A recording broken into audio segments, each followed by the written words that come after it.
إن الحمد لله نحمده ونستعينه ونؤمن به ونتوكل عليه ونعوذ بالله من شرور أنفسنا ومن سيئات أعمالنا من يهده الله فلا مضل له ومن يضلله فلا هادي له وأشهد أن لا إله إلا الله وحده لا شريك له وأشهد أن محمدا عبده ورسوله أرسله بالحق بشيرا ونذيرا وداعيا إلى الله بإذنه وسراجا منيرا أما بعد فإن خير الحديث كتاب الله وخير الهدي هدي محمد صلى الله عليه وسلم وشر الأمور محدثاتها وكل محدثة بدعة وكل بدعة ضلالة وكل ضلالة في النار.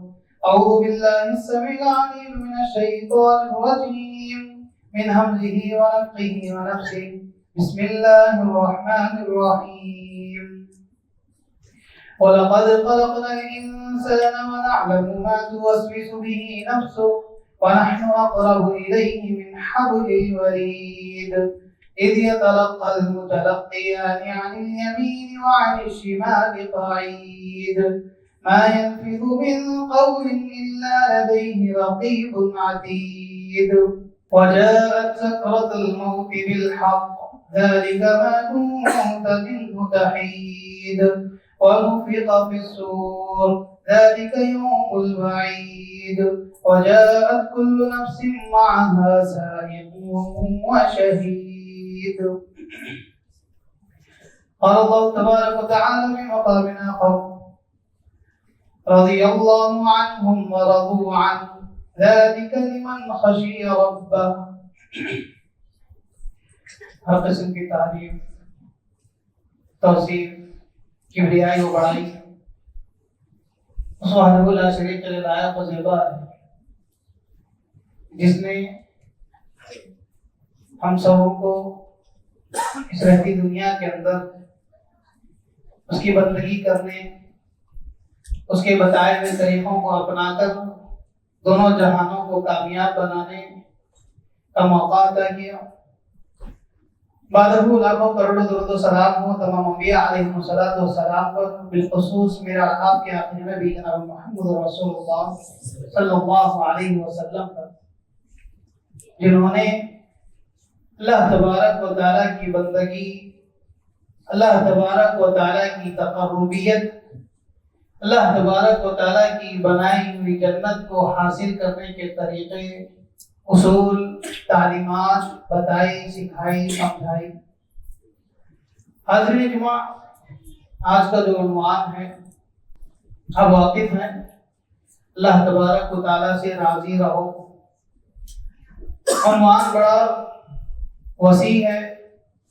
رب کی رضامندی، رب کی رضامندی کب ملتی ہے، کیسے ملتی ہے، انشاءاللہ تفصیلی گفتگو آئے گی. لیکن اس عنوان کی ضرورت کیا ہے، اس عنوان کے انتخاب کا مقصد کیا ہے؟ ابھی جو ایام ہم گزار کر آ رہے ہیں، عید الاضحیٰ، عید الاضحیٰ کے بعد کے 3 دن ایام تشریق، جسے پیارے نبی صلی اللہ علیہ وسلم نے اس کی تعریف کرتے ہوئے کہا ایام التشریق ایام اکل و شرب. ایام تشریق وہ دن ہے جس میں بندے کو کھانا پینا بے انتہا میسر ہو جاتا ہے. یعنی بندہ جو چاہے جتنا چاہے کھا سکتا ہے، پی سکتا ہے. جب رب کی یہ نعمت بھوک پیاس بندے کی جب مٹ جائے تو اس نعمت کو پانے کے بعد کہیں نہ کہیں بندے کے ساتھ یہ معاملہ پیش آ جاتا ہے. شیطان اسے اچکاتا ہے، ورغلاتا ہے رب کی نافرمانی پر، رب سے تعلق ختم کرنے پر، عبادت کے اندر کوتاہی کرنے پر، یا پھر اپنے آپ کو پوری طرح دنیا کے اندر مشغول بنا دیتا ہے، عبادت سے، دین سے اس کا تعلق ختم کروا. تو اسی لیے ان دنوں کے اندر یہ جو کھانے پینے کے دن ہیں، آدمی کھانے کے بعد یہ یاد رکھے کہ اللہ تبارک و تعالیٰ کی شکر گزاری زندگی بھر کرنی ہے، نعمت ملے تب بھی کرنی ہے، نعمت نہ بھی ملے تب بھی کرنی ہے۔ یہ کب ہوگا؟ جب اس وقت ہوگا بندہ اللہ سے راضی ہوگا۔ جب رب سے بندہ راضی ہو تو پھر خود بخود شکر گزاری کے الفاظ نکلتے رہیں گے۔ جب بندہ رب سے محبت کرنے والا ہو تو خود بخود عبادت میں اپنے آپ کو لگانے لگ جائے گا، عبادت کے اندر اپنے آپ کو کوتاہی کے اندر نہیں لگائے گا، بلکہ اللہ تبارک و تعالیٰ سے اور تقربیت، رب سے اور قریب ہونے کے طریقے مزید تلاشتا رہے گا اور آگے بڑھتا رہے گا۔ تو اسی لیے ان دنوں کے اندر ایسے عناوین کی ضرورت پڑتی ہے کہ ہم اپنے دین کو، اپنے ایمان کو دوبارہ تجدید میں لائیں، دوبارہ رب کی رضامندی کیسی ہوتی ہے، صحابہ کیسے رب سے راضی ہوتے تھے، دین کیا ہمیں سکھاتا ہے، وہ چیز میرا آپ کے سامنے جب آئے گی تو میرا آپ کا ایمان تجدید ہوگا۔ جب ایمان تجدید ہوگا تو عمل کے اندر مزید مواقع میں اللہ تلاش کرنے لگیں گے اور اپنی زندگی کو آگے بڑھائیں گے۔ تو رضامندی کا مطلب کیا ہے؟ ایک سیدھی سی ایک حدیث ہے، صحیح بخاری اور مسلم کی ایک حدیث ہے۔ پہلے نبی صلی اللہ علیہ وسلم نے کہا، بڑی معروف حدیث ہے، بار بار سنتے ہیں، کہا لا تسبوا اصحابی فوالذی نفس محمد بیدہ لو انفق احدکم مثل ما احد ذهب ما بلغ مد احدهم ولا نصیفا۔ پہلے نبی صلی اللہ علیہ وسلم نے کہا میرے صحابہ کو گالی نہ دو، لا تسبوا اصحابی، میرے صحابہ کے بارے میں برا بھلا نہ کہو، ان کے متعلق غلط بیانی سے کام نہ لو۔ کیوں؟ ان کی عظمت بتائی، کہا قسم ہے اس ذات کی جس کے قبضے میں میری جان ہے، لو انفق احدکم مثل ما احد ذهب، تم میں سے کوئی ایک آدمی، یعنی ہم سبوں کو کہا، ہم میں سے کوئی ایک آدمی احد پہاڑ برابر اللہ کے راہ میں سونا خرچ کر دے، پھر اس کے بعد کہا ما بلغ مد احدہم، وہ تمہارا ایک مد، صحابہ کا ایک مد، یا پھر بعض روایت کے اندر آتا ہے ولا نصیفہ، یا آدھا مد۔ مد کیا ہے؟ آدھا مد کیا ہے؟ پاؤ سیر، سوا سیر جسے کہتے ہیں۔ اگر دو الفاظوں میں اگر کہیں، مٹھی بھر ہتھیلی میں اگر کوئی صحابی اللہ کے راہ میں اناج خرچ کرے اور میں آپ بہت پہاڑ برابر سونا خرچ کرے تو لما بلا، نبی علیہ السلام نے کہا اس کے برابر ہی نہیں کر پاؤ۔ یہ کیا مطلب ہے؟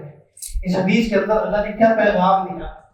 دو باتیں خاص طور پر بتائی۔ پہلی چیز کا صحابہ کی کیا عظمت ہے، ان کی کیا قدر و منزلت ہے، ان کی حیثیت کیا ہے۔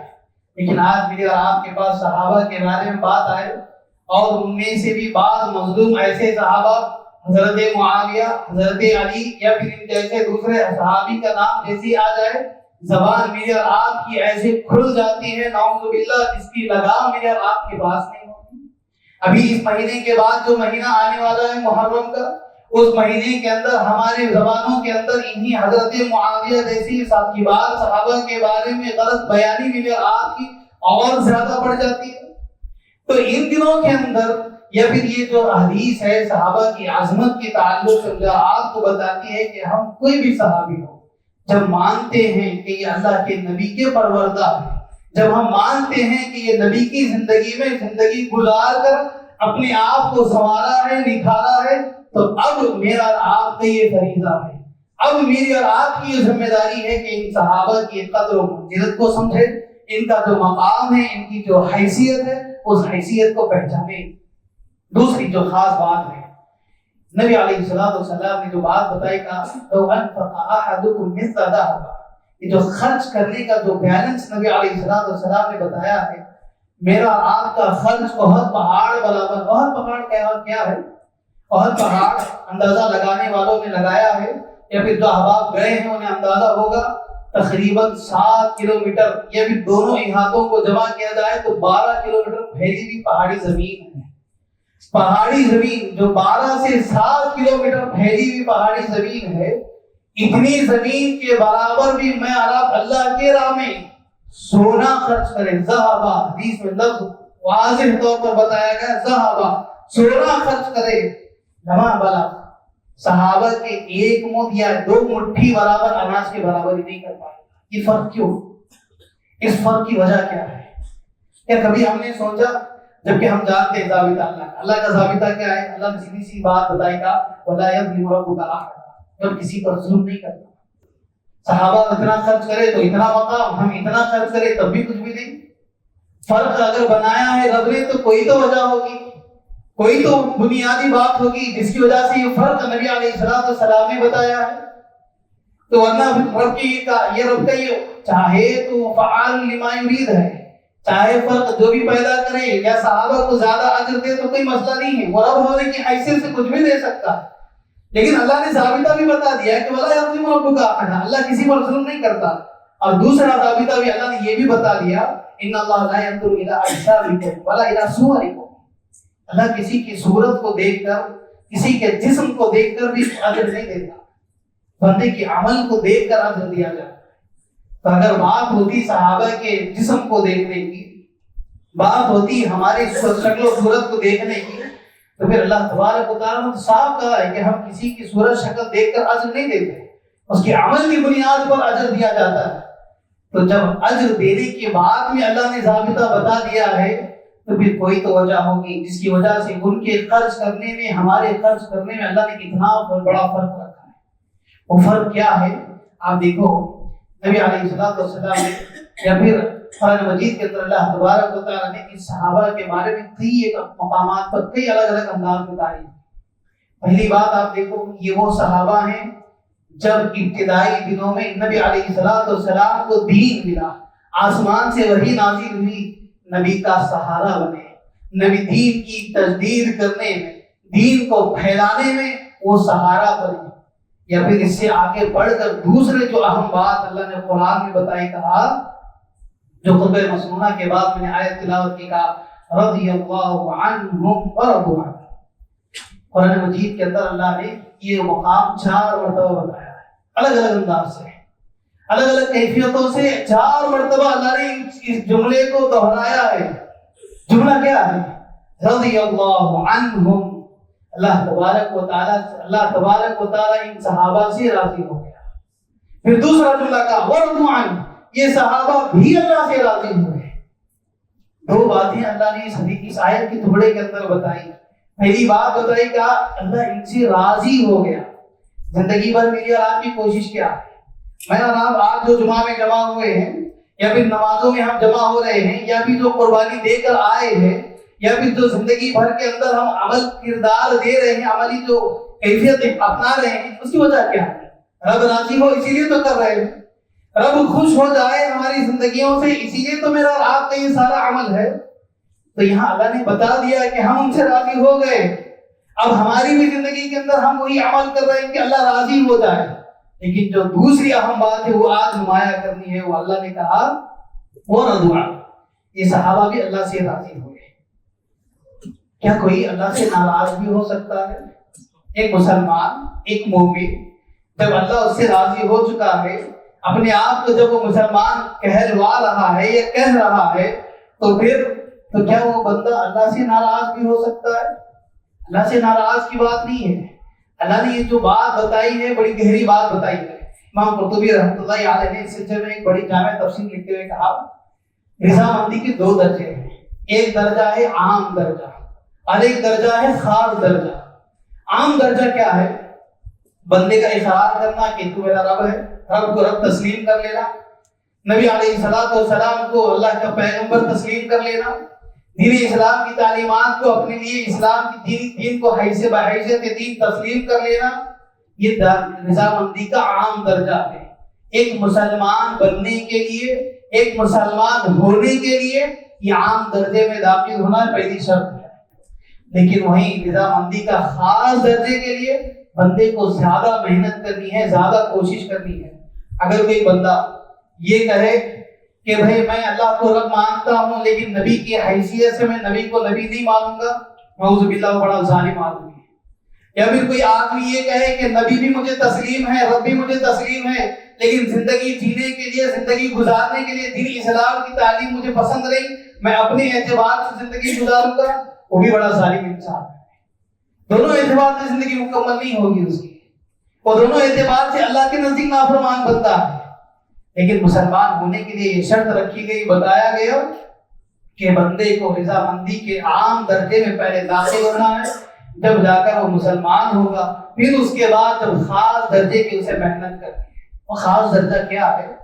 سیدھی سی بات اگر آپ کو بتا دیا جائے، ایک صاحب الفاظ میں، ہر نفع و نقصان میں رب سے راضی رہنا، ہر نفع نقصان میں اللہ سے راضی رہنا، ہر خوشی ہر غم کے حالات میں رب کی رضامندی کو تسلیم کر لینا۔ کیا مطلب ہے؟ ایک مثال کے ذریعے آپ کو سمجھاتا ہوں، بار بار یہ مثال میں اکثر دیتا ہوں۔ حضرت عمران حسین رضی اللہ عنہ بڑے جلیل القدر صحابی، ایسے صحابی جن کے متعلق محدثین نے بڑی عظمت بتاتے ہوئے کہا کتب احادیث کے اندر کہ یہ وہ صحابی ہے جنہیں فرشتوں کا سلام سنائی دیتا۔ اتنی بڑی عظمت، دوسرے صحابہ کے مقابل میں یہ وہ صحابی جنہیں فرشتوں کا سلام سنائی دیتا، فرشتے انہیں سلام کرتے۔ اتنا بڑا مقام پانے والے وہ صحابی، ان کی کیفیت دیکھو، زندگی کے جب آئین جوانی کی عمر میں پہنچتے ہیں، آئین جوانی کی عمر میں جب پہنچتے ہیں، اللہ تبارک و تعالیٰ نے ایک ایسی بیماری انہیں لاحق کر دی کہ وہ بستر کے ہو گئے۔ اور کتنی مدت تک؟ ایک دن، 2 دن، 4 دن، 1 ہفتے کی مدت نہیں، بلکہ حدیث میں آتا ہے کہ 30 سال تک لگ بھگ، اور بعض دوسری روایت کے اندر نقل کیا گیا کہ 40 سال تک، اختلافات ہے روایت میں، چاہے 30 ہو کہ 40 ہو۔ ایک ایسا آدمی جو چلتا پھرتا ہو، اگر 1 ہفتے کے لیے بستر کا ہو جائے تو پھر اسے بے چینی، بے اضطراری کیفیت پیدا ہو جاتی ہے۔ ایک کام کاج والا آدمی صرف 2 دن کے لیے اگر چھٹی منا کر بستر پر آ جائے تو پوری کیفیت بدل جاتی ہے۔ لیکن یہاں وہ صحابی جو اللہ سے محبت کرنے والے، وہ صحابی جنہیں اللہ کے فرشتوں کا سلام سنائی دیتا ہے، بیماری ایسی آئی کہ بستر سے اٹھ نہیں پاتے، یہاں تک کہ احادیث میں بتایا گیا ہے کہ آپ قضاء حاجت بھی اپنی اسی بستر پر کر لیتے، اسی چارپائی پر آپ کی قضاء حاجت بھی ہو جاتی۔ پیغام کیا ہے؟ اس حدیث کے بعد بعض صحابہ نے نقل کرتے ہوئے کہا کہ ہم جب بھی اس صحابی کی عیادت کرنے کے لیے جاتے تو وہاں بیٹھ کر رونے لگ جاتے، وہاں بیٹھ کر جو عیادت کرنے کے لیے آئے ہوتے خاندان قبیلے والے دوست احباب بیٹھ کر رونے لگتے۔ حضرت عمران حسین پوچھتے ہیں کہ وہ روتے کیوں ہو، رونے کی وجہ کیا ہے؟ کہا کہ آپ کی یہ حالت ہم سے دیکھی نہیں جاتی، اسی لیے ہمیں رونا آ رہا ہے۔ کہنے لگے کل میں اچھا تھا، میں اچھا چل پھر رہا تھا، وہ بھی رب کی رضامندی تھی، رب چاہتا تھا کہ میں چلوں پھروں تو میں چل پھر رہا تھا۔ آج میں بستر پر لیٹا ہوں، یہاں میں بیمار ہوں، تو یہ بھی رب بھی چاہتا ہے، مجھے وہ پسند ہے جو میرا رب پسند کرتا ہے۔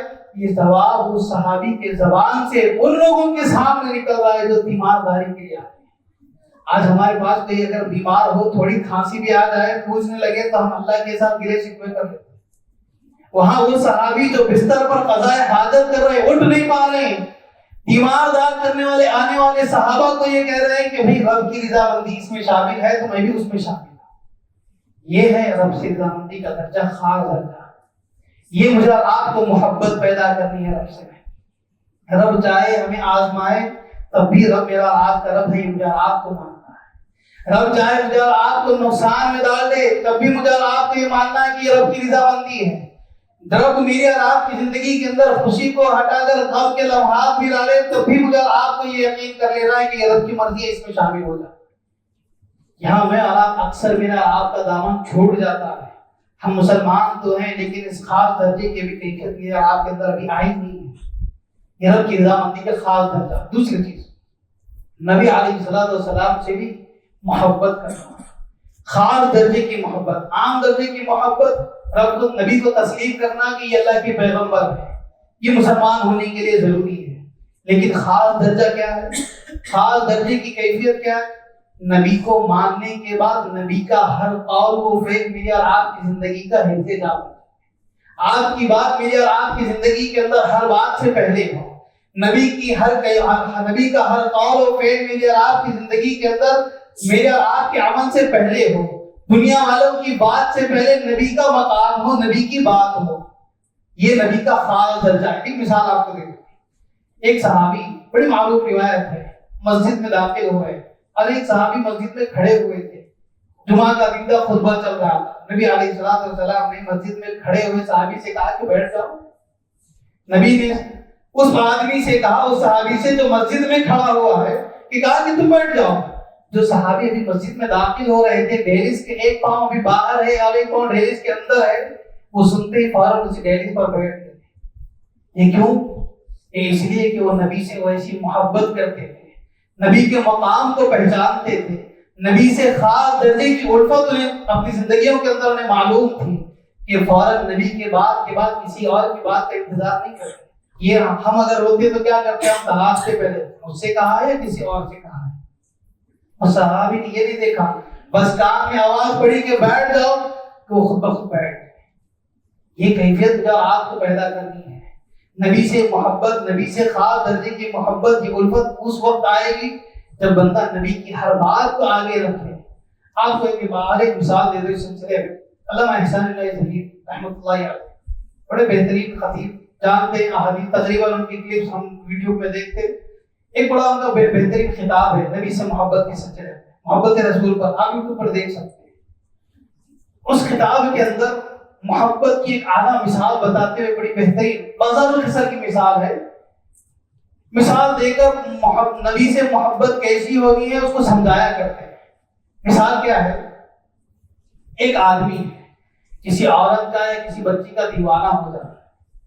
جب وہ اس کے حسن کی وجہ سے دیوانہ ہو گیا تو اس کے پیچھے پیچھے چلنے لگ جاتا ہے.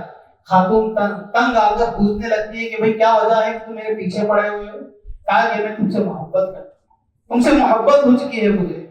اس خاتون نے کہا اس آدمی سے، اگر تم میرے حسن کی وجہ سے تم مجھے محبت کرتے ہو تو میں تمہیں بتلا دوں کہ مجھ سے حسین میری ایک بہن ہے، تم مجھ سے محبت کرتا ہوں. اگر تم حسن کی خاطر مجھ سے محبت کر رہے ہو تو مجھ سے زیادہ حسین میری بہن ہے، تم مجھ سے محبت کر لو. فوراً آدمی بلکتے ہوئے کہا کہ اچھا ایسی بات ہے تو بتاؤ، اس کا نمبر دو، کیا جو بھی معاملہ ہے بتاؤ. تو کہنے لگی کہ تھپڑ لگایا. اس خاتون نے کہا کہ اگر تم مجھ سے محبت کرتے تو میری بہن کے بارے میں نہیں پوچھتے. یہ مثال دے کر سمجھایا کرتے علامہ احسان اللہ ظہیر، نبی کی بات آنے کے بعد دنیا کی کوئی بات تمہارے سامنے حیثیت نہ رکھے.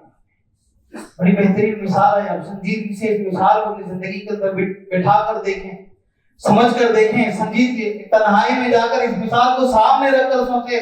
بڑی گہری بات علامہ احسان اللہ ظہیر نے بتائی. نبی سے محبت کیسی ہو. آج ہم کیا کرتے ہیں ہماری زندگی کے اندر؟ بات اگر آ جائے نبی کی تو بھی ہم کہتے ہیں کہ دیکھا جائے گا، سائنٹیفک زمانہ ہے، سائنسی زمانہ ہے، زیادہ سے زیادہ بہتر یہ لگتا ہے یہ تو پرانے دور کی بات ہے.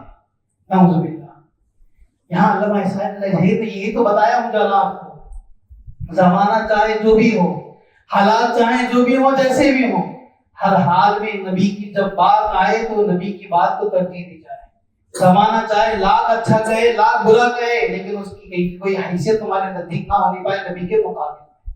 یہ ہوتا ہے نبی سے خاص درجے کی محبت.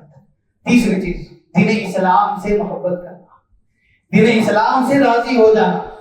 عام درجہ ہے کہ دین اسلام کو دین تسلیم کرنا. خاص درجہ کیا ہے؟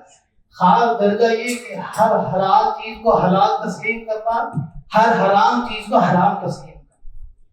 ہر حلال چیز کو اپنی زندگی کے اندر جگہ دینا، ہر حرام چیز کو اپنی زندگی سے نکال کر باہر پھینک دینا. دین نے بتا دیا کہ یہ حلال ہے تو حلال ہے، اب اسے اپنانا ہے. دین نے بتا دیا یہ حرام ہے تو حرام ہے، اسے نکال پھینک دینا ہے. یہ مجھے آپ کو اپنی زندگی کے اندر اپنانا ہے. اس کے دو مثالیں آپ کو دیتا ہوں. حلال کے سلسلے میں آپ دیکھو، پردہ کرنا. خواتین کو دین نے بتا دیا کہ تمہیں پردہ واجب ہے، تمہیں پردہ کرنا ہے. گھر کے اندر بھی رہ رہے ہو تو گھر کے اندر کے جو اصول ہیں، جو پردے کے جو احکام ہیں، اسے بھی اپنانا ہے. گھر کے باہر نکل رہے ہو تو جو پردے کے وہاں کے جو احکام ہیں وہ بھی اپنانا ہے. آج کل میرے اور آپ کے بعد جو کیفیت بنی ہوئی ہے پردے کے سلسلے میں، نعوذ باللہ ہماری خواتین اس سے راضی ہیں کہ نظر نہیں آتا. کیوں؟ ایک دائرہ ہمارے پاس بنا ہوا ہے، بستی محلوں کا ڈر. اگر میں بستی میں کھلے عام نکل جاؤں تو پھر میرے متعلق کیا کہیں گے بستی والے، میرے ابا جان کو کیا کہیں گے میری بستی والے. یا پھر کہیں گھر کے اندر ہی ہے، گھر کے اندر بھی پردہ کر رہی ہے تو ڈر یہ کہ ابا دیکھ رہے ہیں، امی دیکھ رہے ہیں، فلاں دیکھ رہے ہیں، ٹوکیں گے، ماریں گے، ڈانٹیں گے. وہیں جب کالج کے لیے نکل جاتی ہیں، آٹو میں بیٹھ جاتی ہیں تو پردہ نکل جاتا ہے. کہیں پارک میں جاتی ہیں تو خود بخود پردہ نکل جاتا ہے، کہیں بھی جا رہی ہوں، یونیورسٹی جا رہی ہوں تو پردہ نکل رہا ہے. وجہ کیا ہے؟ بات سیدھی سی سمجھ میں آ رہی ہے کہ یہ بندی تو راضی تو ہے دین کے متعلق، دین کو تسلیم تو کر رہی ہے، لیکن رضامندی کے بھی خاص درجے کو پہنچی نہیں ہے. پردے سے ابھی یہ راضی نہیں ہے، رب کی اس حکم کو اپنی زندگی کے اندر مانتی نہیں ہے، جس کی وجہ سے اپنی زندگی کے اندر وہ ابھی اس سلسلے میں کمی محسوس کر رہی ہے. وہیں آپ دیکھو سود کے سلسلے میں بھی نبی علیہ السلام نے کہا یمحق اللہ الربا ویربی الصدقات، سود کو حرام قرار دیا گیا ہے. سود حرام ہی ہم مانتے ہیں، لیکن پھر بھی ہم کہیں نہ کہیں سود سے جڑے ہوئے ہیں. سودی معاملات میرے اور آپ کی زندگی کے اندر ہے. وجہ کیا ہے؟ ہم مانتے ہیں کہ سود حرام ہے، لیکن پھر بھی ہم اپنی زندگی کے اندر اپنائے ہوئے ہیں. تو مطلب یہ ہے کہ ہم اس سود کے فیصلے سے ابھی دین میں راضی نہیں ہیں. اس سودی معاملے کے سلسلے میں میرے اور آپ کی زندگی کے اندر ابھی ہم رضامندی کے درجے کو نہیں پہنچے. تو بات اگر دیکھی جائے حلال اگر ہے تو حلال کو اپنانے میں بھی ہم راضی نہیں ہیں. حرام اگر حرام ہے تو اس سے رکنے سے بھی ہم راضی نہیں ہیں. تو پھر میرے اور آپ کی زندگی کے اندر میں اور آپ مسلمان ہیں تو بس نام کے مسلمان ہیں. کیوں؟ عام درجے کے اندر بھی ہم داخل ہوئے ہیں، خاص درجے کی میرے اور آپ کی زندگی کے اندر ابھی بہت زیادہ محنت کی ضرورت ہے. یہ محنت مجھے اور آپ کو بھی کرنی ہے، اپنے آپ کو تلاشنا ہے. مجھے اور آپ کو بھی زندگی کے اندر دیکھنا ہے کہ ابھی ہم کہاں کہاں کوتاہی کے شکار ہیں. میرے اور آپ کی زندگی کے اندر ہم کتنے ابھی نیند دلی سے ہماری عبادتیں بہت زیادہ ہیں. نیند دلی کی کیفیت میرے اور آپ کی نیند کیفیت بہت زیادہ ہے. مسلمان ہیں بس کافی ہے، مسلمان ہیں بس کافی ہے. کیوں یہ کیفیت اس لیے بنی کہ ہمارے پاس ایک ضابطہ بنا ہوا ہے. قولوا لا الہ الا اللہ، لا الہ کہہ لو کامیاب ہو جاؤ گے. لا الہ الا اللہ کہنا یہ صرف کامیابی کی ضمانت نہیں ہے، اس کے ضوابط کو سمجھنا، رب کی الوہیت کو سمجھنا، رب کی ربوبیت کو سمجھنا، رب کی بتائی ہوئی تعلیمات کی حقیقت کو سمجھنا اور اس کو اپنانا، یہ کامیابی کی طرف ضمانت ہے. صرف کہنا کامیابی ہوتا تو پھر سارے لوگ مسلمان ہو جاتے اور سارے لوگ جنتی ہو جاتے. پھر اللہ کو جہنم بنانے کی ضرورت نہیں پڑتی. جہنم بنایا اس لیے کہ اللہ تبارک و تعالیٰ نے کہ کہا کہ دیکھو تم آؤ گے بغیر ضابطے کو سمجھ کر تو سیدھے جہنم میں جاؤ گے. ضابطے کو سمجھو گے تو دنیا تمہاری کامیاب ہوگی، اچھی ہوگی، تو پھر دنیا کے ساتھ ساتھ تمہاری آخرت بھی سنور جائے گی. جب آخرت سنور جائے گی تو سیدھے جنت میں داخل ہو جاؤ. یہ اللہ نے ایک سیدھا سا اصول مجھے اور آپ کو بتایا ہے. کرنا مجھے اور آپ کو سیدھی سی بات یہ ہے کہ میں اور آپ دین سے راضی ہو جائے، نبی کی تعلیم سے راضی ہو جائے، اپنے آپ کو دینی معاملات سے اپنے آپ کو جوڑ لے. اسی لیے نبی علیہ السلام نے ایک بڑی پیاری حدیث بتاتے ہوئے کہا ذاق طعم الایمان، وہ آدمی ایمان کا مزہ چکھ لیا. کون آدمی؟ کہا من رضی باللہ ربا وبالاسلام دینا وبمحمد نبیا. دین کو بحیثیت دین تسلیم کر لیا، نبی کو بحیثیت نبی تسلیم کر لیا، رب سے بحیثیت رب راضی ہو گیا تو وہ آدمی ایمان کی لذت چکھ لیا. اگر میں اور آپ لذت چکھ رہے ہیں، مٹھاس مجھے اور آپ کو دین سے ہو رہی ہے تو پھر میں اور آپ کامیاب ہیں. اگر دینی معاملات میں اس کی عبادت میں کہیں نہ کہیں مجھے اور آپ کو اگر کراہت محسوس ہو رہی ہے تو میں اور آپ ابھی رب کی رضامندی میں کمزور ہیں، میں اور آپ نبی کے تسلیم کرنے میں ابھی کمزور ہیں، میں اور آپ دین اسلام کی تعلیمات سے ابھی اپنانے میں کمزور ہیں. دین کی ہر بات جب مجھے آپ کو پسند آنے لگے، اس کا مزہ مجھے آپ کو ملنے لگے تو پھر میں اور آپ رب سے راضی ہیں، نبی سے راضی ہیں، دین سے راضی ہیں. جب یہ رضامندی میں اور آپ کو ملتی ہے تو مزہ حلاوت بھی مجھے اور آپ کو محسوس ہوگی. اور نبی علیہ السلام نے ایک سیدھا سا اصول دیا. کامیاب ہونا چاہتے ہو، میں عائشہ صدیقہ رضی اللہ عنہا کی ایک روایت ہے، مؤذن کی اقامت کے وقت جب مؤذن اشہد ان لا الہ الا اللہ کہے اور دوسرا جملہ شہادتین جو دو جملے ہیں ان دونوں جملوں پر اگر کوئی بندہ رضیت باللہ ربا وبالاسلام دینا وبمحمد النبی یہ جملہ کہتا ہے تو اللہ تبارک نبی علیہ السلام نے کہا اللہ تبارک و تعالی اس کے پچھلے سارے گناہ معاف کر دیتا. چھوٹا سا عمل ہے، اگر کر دیکھیں گا میں اور آپ رضامند ہیں تو یہ کر دیکھیں عمل. بڑا مشکل عمل ہے. کیوں؟ اذان ہمارے پاس ایک عام بنی ہوئی ہے. اذان کا مطلب ہے بھائی مؤذن دے رہا ہے نماز کو بلانے کے لیے، لیکن کیوں دے رہا ہے اس کی کیفیت ہمارے پاس نہیں ہے. اس کی کوئی تو وجہ ہوگی. یہ سبب ہم نے تلاش کر رہے ہیں. بس یہ سمجھتے ہیں کہ مؤذن کا کام ہے وہ اذان دے رہا ہے اس کے جوابات دینے کا حکم بھی اسی لیے دیا گیا کہ مؤذن کا جواب دو، ہم اپنے کام میں مشغول ہیں۔ اذان ہوتی ہے تو خطاب کو روکا جاتا ہے، اذان ہوتی ہے تو کام کاج کو روکنا ہے۔ آج ہمارے پاس مسئلہ یہ بنا ہوا ہے کہ ہم کام، ابھی تو اذان ہو رہی ہے، جماعت کے قریب جائیں گے، جب جماعت کھڑی ہوگی تو تب نکلیں گے۔ رضامندی اگر ہوتی میری اور آپ کی دین سے تو میں آرام اس کا جواب دینے کی کوشش کرتے ہیں۔ اس حدیث پر عمل کر دیکھیں، اگر اپنے گناہوں کو بخشوانا چاہتے ہیں، ہم اپنی زندگی کے اندر اپنے گناہوں سے اپنے آپ کو رکوانا چاہتے ہیں، تو نبی علیہ الصلوۃ والسلام کی بشارت پر عمل کر دیکھیں۔ ہر شہادتین کے جملے پر اپنے آپ کے جملے سے دہرائے رضیت باللہ ربا وبالاسلام دینا، تب جا کر میری اور آپ کی زندگی کے اندر رضامندی داخل ہوگی۔ اللہ خلاصہ آج کے اس خطبے کا بڑا مختصر ہے، یہ جو نبی علیہ الصلوۃ والسلام نے صحابہ کی جو عظمت بتائی، جو قدر و منزلت بتائی، اس کا فرق اگر آپ دیکھیں ان ساری باتوں کو سامنے رکھ کر میرے اور آپ کے عمل کے اندر ابھی مجھے آپ کو محنت کرنا ہے۔ صحابہ جیسا مجھے اور آپ کو بنانے کی بھی محنت کوشش کرنا ہے۔